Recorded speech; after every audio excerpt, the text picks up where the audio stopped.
शिवदत्त ने चंद्रकांता को पकड़ लिया। रानी चंद्रकांता ने जब वहां से भागना चाहा तो उन्होंने अपने आप को एक तिलिस्म में कैद पाया। उसके बाद नौगढ़ के राजा कुंवर वीरेंद्र सिंह अय्यारों की मदद से शिवदत्त से लड़े और तिलिस्म को तोड़कर रानी चंद्रकांता को अपने साथ ले गए। तो इसकी फुल स्टोरी जानने के लिए अभी से मैं काफ़ी ज़्यादा एक्साइटेड हूँ, क्योंकि मुझे इतिहास में बहुत ज़्यादा इंटरेस्ट है और आज हम जानने वाले हैं विजयगढ़ का किला, इसके बारे में और चंद्रकांता के बारे में। तो चलिए पूरी वीडियो देखते हैं। वैसे तो उत्तर प्रदेश के सोनभद्र जिले में बसे हजारों साल पुराने इस विजयगढ़ किले का इतिहास महाभारत काल से जुड़ा हुआ है, लेकिन ये किला चंद्रकांता किले के नाम से ज्यादा जाना जाता है क्योंकि यहाँ बने रंग महल में एक जमाने में विजयगढ़ की राजकुमारी चंद्रकांता रहा करती थी। तो अलग अलग समय पर यहाँ पर बहुत से राजाओं ने निर्माण कार्य करवाया और अपने हिसाब से इस किले को बेहतर रूप देने की कोशिश की। तो कैमूर पर्वतमाला से घिरे हुए इस 400 फुट ऊंचे किले की जगह को किसी जमाने में विजयगिरी नाम से जाना जाता था और यहाँ एक समय में ऋषियों द्वारा तपस्या की जाती थी। तो ऐसा बताया जाता है कि चंद्रगुप्त मौर्य को जब मगध पर आक्रमण करना था तो उन्होंने अपनी सेना को इसी किले में विश्राम करवाया था। विजयगढ़ से लगभग 280 किलोमीटर की दूरी पर मगध पड़ता है, जो कि मौर्य वंश का साम्राज्य हुआ करता था और जो वर्तमान में बिहार राज्य में स्थित है। इसके अलावा विजयगढ़ के इस किले पर गुप्त वंश, गुर्जर प्रतिहार वंश, मुगल वंश और अंत में काशी नरेश चैत सिंह का भी राज रहा था। लेकिन मैं बता देता हूँ कि साल 1888 यानी कि 1888 में प्रकाशित देवकी नंदन खत्री द्वारा लिखे गए हिंदी उपन्यास चंद्रकांता ने इस किले को पूरे देश में प्रसिद्धि तो दिलाई ही थी, लेकिन साल 1994 से 1996 तक प्रसारित हिंदी सीरियल चंद्रकांता ने छोटे पर्दे पर ऐसी धाक जमाई थी कि विजयगढ़ का नाम सबकी जुबान पर छा गया। और फिर विजयगढ़ की राजकुमारी चंद्रकांता और नौगढ़ के राजकुमार वीरेंद्र सिंह की अमर प्रेम कहानी लोगों के बीच में चर्चा और रोमांच का विषय बन गई। इस किले के अंदर से ही एक गुफा के जरिए नौगढ़ और चुनारगढ़ तक पहुँचने के लिए रास्ता भी बनाया गया था और इन्हीं गुफाओं में खजाने के छिपे होने की संभावना भी अक्सर जताई जाती है। तो वीर गाथा, अय्यारों की अनसुनी कहानियों और तिलिस्म के खजाने से भरपूर विजयगढ़ के किले के तार आस्था से भी जुड़े हुए हैं। तो एक तरफ में यहाँ पर राम सागर तालाब है, जिसकी गहराई के बारे में आज तक कोई भी पता नहीं लगा पाया है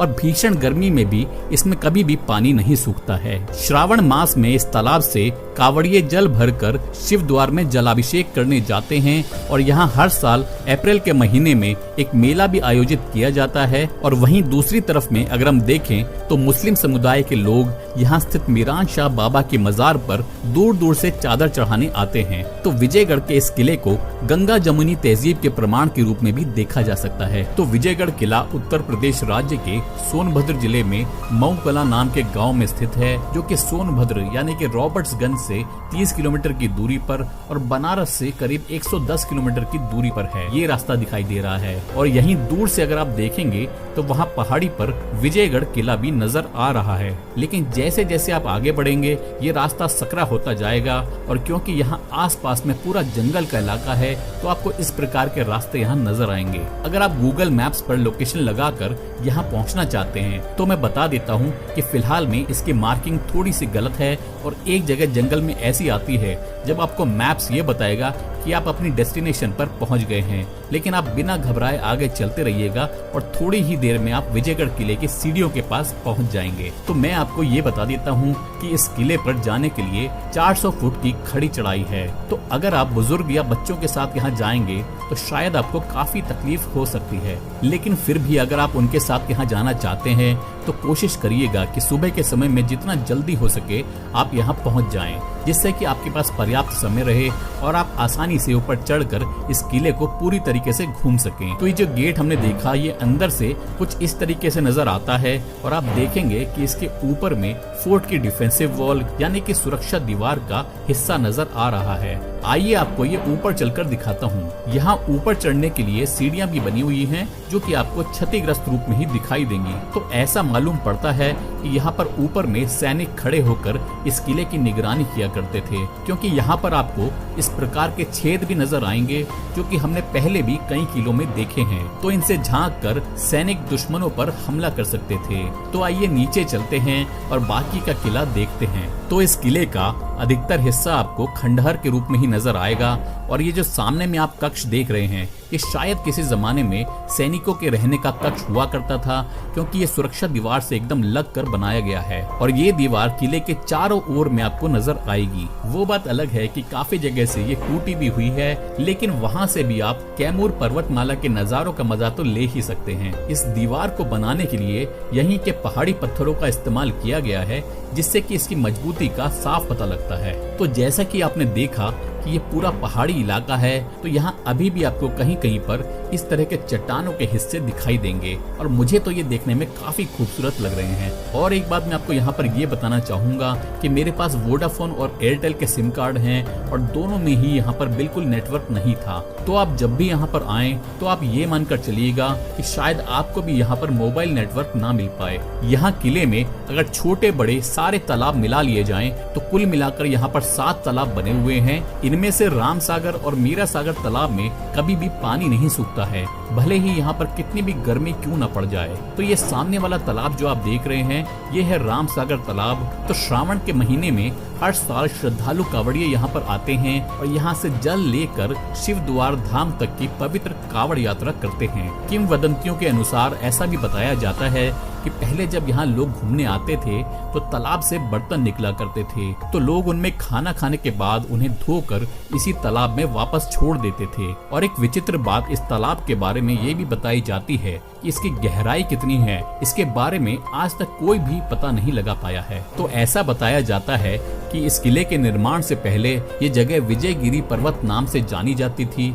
और ये पर्वत साधु महात्माओं का गढ़ हुआ करता था। और शायद इसी वजह से आज भी आपको यहाँ पर साधु महात्मा पूजा अर्चना और हवन करते हुए नजर आ जाएंगे। तो ऐसा बताया जाता है कि इस किले को महाभारत काल में प्रसिद्ध राजा बाणासुर द्वारा बनवाया गया था और यहीं पर मगध नरेश जरासंध को भी बंदी बनाया गया था। और ऐसा भी कहा जाता है कि चंद्रगुप्त मौर्य को जब मगध पर आक्रमण करना था तो उन्होंने अपनी सेना को इसी किले में विश्राम करवाया था। 4वीं शताब्दी से लेकर 6वीं शताब्दी के अंत तक यहाँ पर गुप्त वंश का राज रहा था और फिर 6वीं शताब्दी से लेकर सन 1036 तक यहाँ पर गुर्जर प्रतिहार वंश ने अपने पैर जमा रखे थे। सन 1040 में इस किले का पुनर्निर्माण जादौन राजपूत राजा विजयपाल द्वारा करवाया गया था। मुगल बादशाह अकबर के समय में यानी कि 1556 से लेकर 1605 के बीच में विजयगढ़ का किला और इस इलाके के सभी किले मुगल वंश के नियंत्रण में आ गए थे,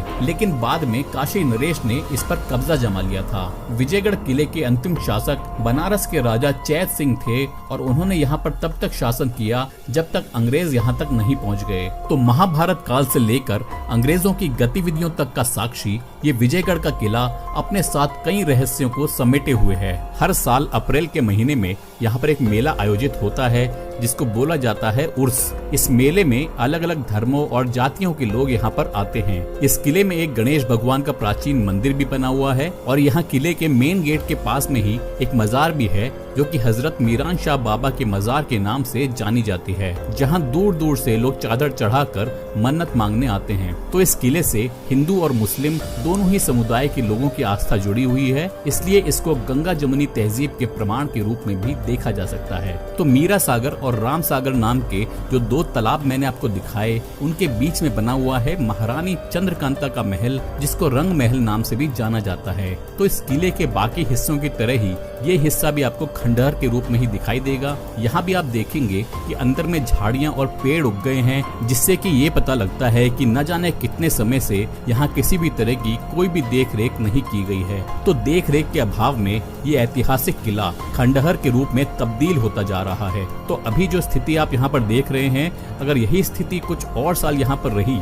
तो वो दिन दूर नहीं है जब ये किला पूरी तरीके से खंडहर बन जाएगा। तो 1888 यानी कि 1888 में प्रकाशित देवकी नंदन खत्री जी द्वारा लिखे गए उपन्यास चंद्रकांता और उसी के आधार पर बनाए गए सीरियल चंद्रकांता की कहानी विजयगढ़, नौगढ़ और चुनारगढ़ के इर्द गिर्द ही घूमती है, जिसमें कि 2 प्रतिद्वंदी साम्राज्यों के बीच में एक प्रेम कहानी दिखाई गई है, यानी कि विजयगढ़ की राजकुमारी चंद्रकांता और नौगढ़ के राजकुमार कुंवर वीरेंद्र सिंह की प्रेम कहानी। क्रूर सिंह जो कि विजयगढ़ के राजा के दरबार में शामिल था, वो रानी चंद्रकांता को हासिल करके विजयगढ़ की गद्दी पर बैठना चाहता था। जब क्रूर सिंह अपने इरादे को अंजाम नहीं दे पाया तो वो विजयगढ़ से चुनारगढ़ भाग गया और वहां जाकर उसने चुनारगढ़ के राजा शिवदत्त से दोस्ती कर ली। क्रूर सिंह ने शिवदत्त से कहा कि उसको किसी भी तरीके से चंद्रकांता को हासिल करना है और फिर शिवदत्त ने चंद्रकांता को पकड़ लिया। रानी चंद्रकांता ने जब वहां से भागना चाहा तो उन्होंने अपने आप को एक तिलिस्म में कैद पाया।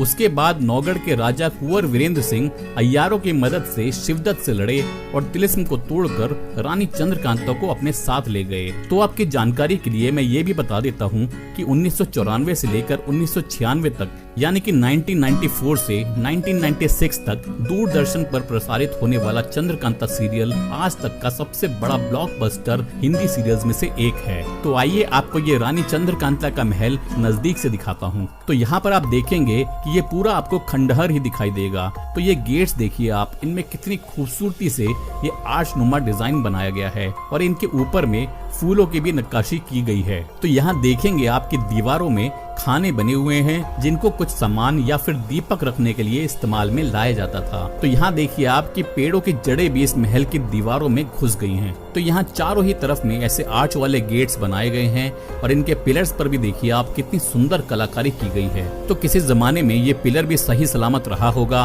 और इस महल के सारे कमरे भी, लेकिन अब ये पूरी तरीके से क्षतिग्रस्त रूप में ही दिखाई दे रहा है। तो महाभारत काल से लेकर ब्रिटिश शासन काल तक की कहानियों का साक्षी रहा है ये विजयगढ़ का किला, लेकिन इसकी देख रेख बिल्कुल ना के बराबर ही की गई है और इस किले को संरक्षित करने की बहुत जरूरत है। तो यहाँ नीचे में देखिए आपको इस महल के कुछ टूटे हुए हिस्से भी दिखाई देंगे, जिनमें से कुछ तो यहाँ होने वाले युद्धों के दौरान टूट गए होंगे और कुछ को देखकर ऐसा लगता है कि ये अपने आप ही गिर गए होंगे। और ऐसा भी बताया जाता है कि इस महल में कई मूर्तियां भी हुआ करती थी, लेकिन वो सभी यहाँ हुए आक्रमण के दौरान तहस नहस हो गई थी। तो यहाँ आप अंदर में देखेंगे कुछ इस तरह के कक्ष बने हुए हैं और जैसा कि मैं हमेशा बोलता हूँ कि इन इमारतों की दीवारों पर लिखकर इनको खराब ना करें। ये हमारी ऐतिहासिक धरोहर हैं और आप इनको खराब नहीं कर रहे हैं, बल्कि आप अपने देश की छवि को खराब कर रहे हैं। तो ये था विजयगढ़ किले का प्रसिद्ध चंद्रकांता महल। तो आइए अब आपको इस किले में बनी बारादरी दिखाता हूँ। तो ये जो सामने में आप इमारत देख रहे हैं, ये किसी जमाने में बारादरी हुआ करती थी। इसके अंदर का हिस्सा भी आपको क्षतिग्रस्त रूप में ही दिखाई देगा और यहाँ पूरे में झाड़ झंकाड़ ही नजर आएंगे। और यहाँ आप देखेंगे कि ऐसे कक्ष भी बने हुए हैं जो राजा महाराजाओं के समय में इस्तेमाल में लाए जाते थे। तो ये थी विजयगढ़ किले की बारादरी। तो आइए अब इस किले का मुख्य द्वार यानी कि मेन गेट और उसी के पास में बनी कचेरी आपको दिखाता हूँ। तो ये जगह जो आप देख रहे हैं, यहीं से इस किले के मुख्य द्वार के लिए रास्ता बना हुआ है। यहाँ पर घुसते ही आपको दोनों ही तरफ में काफी सारे पिलर्स दिखाई देंगे। तो ये जगह किसी जमाने में कचहरी हुआ करती थी और राजा महाराजा लोग इसी जगह पर आम लोगों की परेशानियां सुनकर न्याय किया करते थे। तो जैसा कि पहले भी कई इमारतों में मैंने आपको दीवाने आम और जनता दरबार दिखाया है, उसी तरीके से इस किले में ये कचहरी बनी है जहां पर राजा सही गलत का फैसला किया करते थे। तो एक जरूरी चीज मैं आपको बताना चाहूंगा कि अगर आप किले के इस हिस्से में आना चाहते हैं तो आप दिन के समय में ही यहाँ पर आएं और कोशिश करिएगा कि आप किसी के साथ में ही यहाँ पर आएं, क्योंकि ये बहुत ही सुनसान सी जगह है और ऐसा हो सकता है कि हमारी ही तरह आपको यहाँ पर दूर दूर तक कोई भी इंसान नजर ना आए। तो इस किले की एक खासियत ये भी बताई जाती है कि यहाँ कुछ गुफाएं हैं जिनके जरिए नौगढ़ और चुनारगढ़ किले तक पहुँचा जा सकता है, लेकिन उन गुफाओं तक पहुँचने का रास्ता बहुत ही खतरनाक है। किंवदंतियों के अनुसार ऐसा बताया जाता है कि ये रास्ता तिलिस्म से ही खुलता है और किले का सारा खजाना भी इन्हीं गुफाओं में छुपे होने की संभावना अक्सर जताई जाती है। खैर, आपने देखा होगा कि हमने जिस तरफ से किले में प्रवेश किया था उस तरफ की सीढ़ियां काफी अच्छी तरीके से बना दी गई हैं, लेकिन इस तरफ की हालत अभी भी काफी खराब है। तो चलिए आपको इस तरफ का भी रास्ता मैं दिखाता हूँ। तो हम अब इस किले के दूसरे छोर पर आ गए हैं और ये जो सामने में गेट आप देख रहे हैं, ये है सिंह द्वार और ये इस किले का मेन गेट हुआ करता था और इसी के सामने में किले तक पहुंचने का रास्ता बना है जो आपको थोड़ी खराब अवस्था में दिखाई देगा। तो ये था किले के सामने का हिस्सा जो अब काफी कम इस्तेमाल किया जाता है। आइए अब आपको बाहर लेकर चलता हूँ और यहाँ की कुछ और बची हुई इमारतें दिखाता हूँ। तो यहाँ ये इमारत भी मुझे नजर आई, लेकिन इसके बारे में कोई जानकारी मुझे नहीं मिली, तो तो यहाँ पर अंदर में 2 कमरे बने हुए हैं। पहला कमरा ये है जिसमें कि कई सारे खाने बने हुए हैं जो कि इसलिए बनाए जाते थे जिससे कि इनमें कुछ सामान या फिर मोमबत्तियां और दीपक वगैरह रख सकें। और ये सामने वाला जो खाना दिख रहा है आपको, इस तरह के खाने अधिकतर भगवान की मूर्ति रखने के लिए बनाए जाते थे। और ये है यहाँ बना दूसरा कमरा जिसमें दोनों ही तरफ में ऊंचे ऊंचे चबूतरे बने हुए हैं। यहीं पास में आपको कई सारे स्तंभ दिखाई देंगे। इनको देखकर ऐसा लग रहा है कि जैसे किसी जमाने में यहाँ पर कुछ कक्ष बनाए गए होंगे जो बाद में खंडित हो गए होंगे, या फिर ये घोड़े बांधने का अस्तबल भी हो सकता है। कहना थोड़ा मुश्किल है कि ये क्या हो सकता है। अगर आपको इस इमारत के बारे में कोई भी आइडिया हो कि ये क्या हो सकती है तो नीचे कमेंट करके जरूर बताइएगा। वैसे तो विजयगढ़ किले के परिसर में 2 यात्री शेड बने हुए हैं और मीरान शाह बाबा की मजार और हनुमान जी के मंदिर के पास छप्पर में लोग रुक सकते हैं। लेकिन जब बारिश और आंधी का समय होता है और यहाँ लोग ज्यादा आ जाते हैं तो परेशानी बहुत होती है। तो मैंने यहाँ के स्थानीय लोगों से बात की और उन्होंने बताया कि इस किले को एक अच्छे पर्यटन स्थल यानी कि टूरिस्ट प्लेस बनाने के लिए सरकार द्वारा तमाम वादे किए जाते हैं, लेकिन इसकी बेहतरी के लिए आज तक कुछ भी खास काम नहीं हुआ है। बस उन सीढ़ियों का निर्माण करवाया गया था जिनसे हम ऊपर चढ़कर आए थे।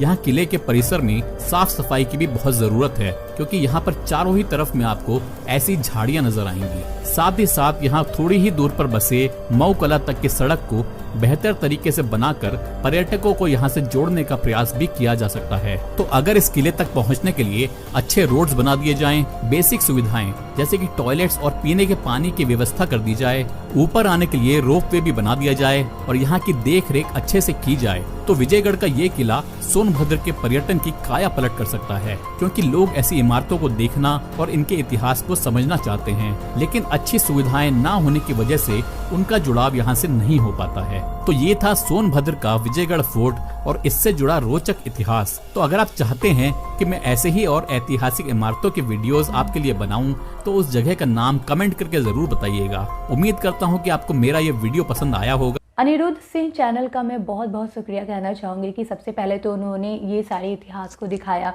और वो हर तरह की वीडियो डालते हैं और इन सारी चीज़ों को दिखाते हैं, तो सबसे पहले तो उनका बहुत बहुत धन्यवाद। दूसरा ये है कि ये जो स्टोरी थी वो काफ़ी ज़्यादा अच्छी थी और मुझे इस तरह की चीज़ें देखनी काफ़ी ज़्यादा पसंद है। मतलब ऐतिहासिक चीज़ें, ये खंडर हो गया, यहाँ पर राजा रहा करते थे, चंद्रगुप्त मौर्य था वो भी वहाँ पर गया था। इस तरह से ये सारी चीज़ें जब हम देखते हैं तो रिलेट कर पाते हैं, बहुत अच्छा लगता है और दिमाग में वो सारी चीज़ें चलती है कि अच्छा ऐसा हुआ होगा ना, यहाँ पर ऐसे लोग होंगे तो वैसे हुए होंगे। और आप सोचिए कि कितना साल पुराना किला है ये, चंद्रगुप्त मौर्य के समय का किला, आप समझ सकते हैं कितना साल पुराना होगा। और हमारे यहाँ तो बिल्डिंग बनता है तो 20 साल में उसकी हालत ऐसी हो जाती है कि 20 साल में समझ लो आप कि अब गिराकर उसे दूसरा बनाना पड़ता है, यानी 20 साल में ही ख़त्म हो जाता है। उस समय की टेक्नोलॉजी कितनी ज़्यादा अच्छी रही होगी, मतलब उस समय लोग कितने अच्छे तरीके से चीज़ों को बनाते होंगे जिसकी वजह से इतना ज़्यादा साल तक वो चीज़ टिक कर रह पाता होगा। हाँ, अभी उसकी हालत थोड़ी ख़राब हो गई है, अलग बात है, लेकिन इतने साल तक अभी भी टिका हुआ रह गया, यही बहुत बड़ी बात है। हमारे यहाँ तो आप देखोगे तो 100 साल तक भी कोई चीज़ें टिक नहीं पाती, इतना तो क्या ही कर सकते हैं। आप ज़रूर कमेंट करके बताएं आप इस तरह की वीडियो देखना पसंद करते हैं या फिर नहीं, आपके क्या विचार हैं, आप क्या सोचते हैं इस वीडियो के बारे में, ये भी हमें ज़रूर बताएं। मिलते हैं अगले वीडियो में।